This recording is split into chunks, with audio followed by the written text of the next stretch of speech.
Hello sir, क्या नाम है आपका, कहाँ से हैं आप? मैं आदित्य हूँ, मैं झारखंड से हूँ। तो जैसा कि आपका इंटरव्यू हुआ आज, तो कैसे किस तरह से क्वेश्चन आए थे, आप कुछ थोड़ा एलिब्रेट कर सकते हैं?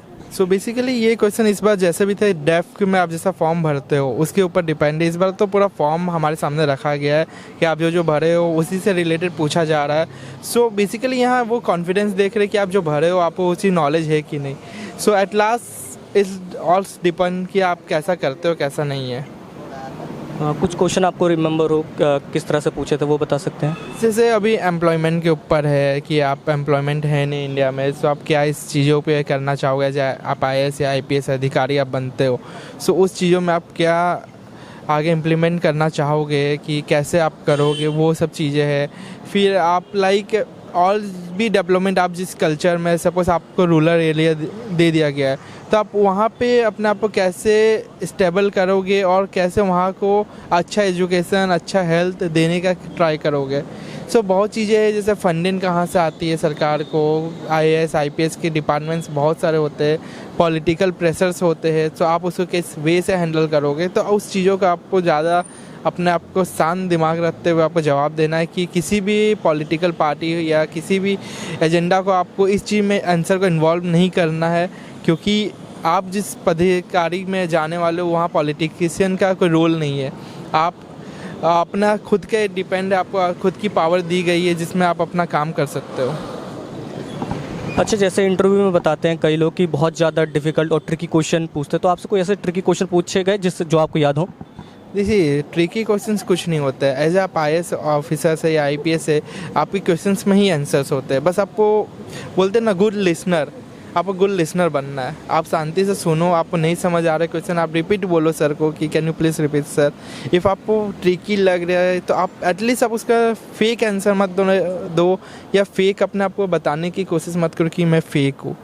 नो तो नो, सॉरी सर। आप 10 में से 11 क्वेश्चन, 10 में से आप 9 या 8 भी आंसर आप सॉरी सर करके बोलते हो तो इट्स नॉट, आप एज ए लाइक आपका कॉन्फिडेंस दिखना चाहिए। आप ये नहीं नर्वस हो रहे हो, आपको आ नहीं रहा तो आप कुछ भी बोलना चाह रहे हो, कुछ करते हैं लोग वैसे।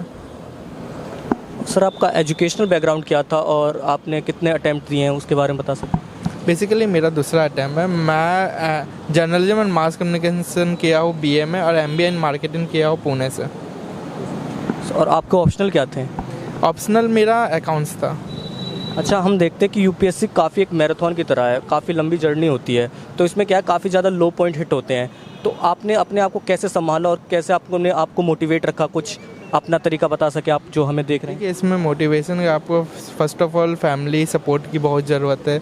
आप मेरे फैमिली ने, मेरी मॉम मेरे डैड ने बहुत सपोर्ट किया मुझे, और मेरी फ्रेंड्स ने भी मुझे जो है दो उन्होंने भी सपोर्ट किया। कहीं पर लो फेज़ आता है कि आपको ऐसा लगता है कि अब नहीं, अब छोड़ देना चाहिए, क्योंकि प्रीलिम्स ऐसा सब्जेक्ट है जहाँ पे आपको माइनस मार्किंग बहुत है। वहाँ पे आपको, जैसा भी हम देखते हैं कि रिजर्वेशन सिस्टम है अभी भी यूपीएससी में, जो कि बहुत गलत है एज देखा जाए तो, बट फिर भी जो रूल है तो उसमें अब हमारे लिए जनरल कैटेगरी के लिए 80-85% कट ऑफ है, जहाँ एससी एसटी के लिए 40% कट ऑफ है। सो आपको हिम्मत नहीं रखना, आपको अपना बेस्ट देना, आगे जो होना है वो होगा। आपको अपने आप में कॉन्फिडेंस रखना है। आपको कहीं पर लो फील हो रहा था, अपने घर वालों से बात करो या आपके जो लव वंस है जो आपके आसपास है जिसको आप समझते हो या समझा सकते हो, आप उनसे बात करो जो मोटिवेट करे आपको, ना कि डिमोटिवेट करे। इसमें मोटिवेशन की बहुत ज़रूरत है। अच्छा, इस लॉन्ग जर्नी में आपके कई मेंटोर्स रहे होंगे या फिर जहाँ से आपने कोचिंग करी होगी, तो उसका बताना चाहे कुछ? So basically I cannot take the name of the institutes where I have done the, so basically इसमें mentors जैसे मेरे स्कूल्स के कॉलेजेस के जो थे प्रोफेसर्स थे, चाहे इंग्लिश के प्रोफेसर्स थे, उन्होंने डे बाय डे जब भी मुझे ज़रूरत रही है उन्होंने हेल्प आउट किया है कि आप कैसे करो। कुछ आईएएस आईपीएस ऑफिसर से जो टच पे थे, जो उन्होंने गाइडेंस दिया कि आप इस चीज़ों को करो। जैसे एसएस में भी बहुत सारे ऐसे होता है कि आप किस वे में आप लिखते हो वो प्रेजेंट करते हो। सो वो भी था हमारे को कि आप अभी ऐसे में हम लोग ड्राफ्ट कैसे करते हैं कि लोगों को पता होना चाहिए। एज आप आईएएस पर्सपेक्टिव से ही बोलोगे तो इट्स बेटर कि आपको पता होना चाहिए। सर, मेरा लास्ट क्वेश्चन है, जैसे ये बहुत सारे एस्पिरेंट जो भी पढ़ रहे हैं तो उनको भी इंटरव्यू देना होता है, तो आप कुछ ऐसा टिप्स शेयर कर सको आप अपनी जर्नी में जो आपके लिए काफ़ी फ़ायदेमंद रहे? सो टिप मैं यही शेयर करूँगा कि ऐसा नहीं आपको 12 घंटा या 16 घंटा पढ़ना है। लोगों का एक वहम है कि 12-12, 16-16 घंटा वो पढ़ाई करते हैं। आप 6 घंटा ही पढ़ो, बट वो 6 घंटा आप अपना बेस्ट दो। और आप ऐसा नहीं, लोग पढ़ाई की वजह से बहुत चीज़ें छोड़ देते हैं, अपने फैमिली, अपने फ्रेंड्स। आप उसमें से कुछ टाइम निकालो जो अच्छे आपके, जो मोटिवेट करते हैं, नॉट कि जो डीमोटिवेट करते हैं या गलत संगति में है, उनके साथ ना रह के आप अपना टाइम कुछ फैमिली के साथ बिताओ।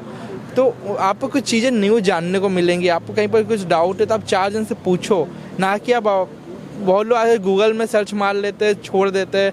बट जब आप अपने एल्डर्स से, या आजकल बहुत सारे IAS IPS भी है जो अपने टेलीग्राम चैनल्स या अपने इंस्टाग्राम पे भी वो अपडेट्स देते हैं कि कैसे पढ़ाई करनी चाहिए। आप उनके वीडियोस देखो, उनके ट्वीट्स चेक करते रहो। सो आज वो भी तो कहीं उठ के आए हैं। We are also common people, हम भी आज मेहनत कर रहे हैं। सो आपको डीमोटिवेट नहीं होना, आपको अपना बेस्ट देना, आगे तो सब अच्छे होना है।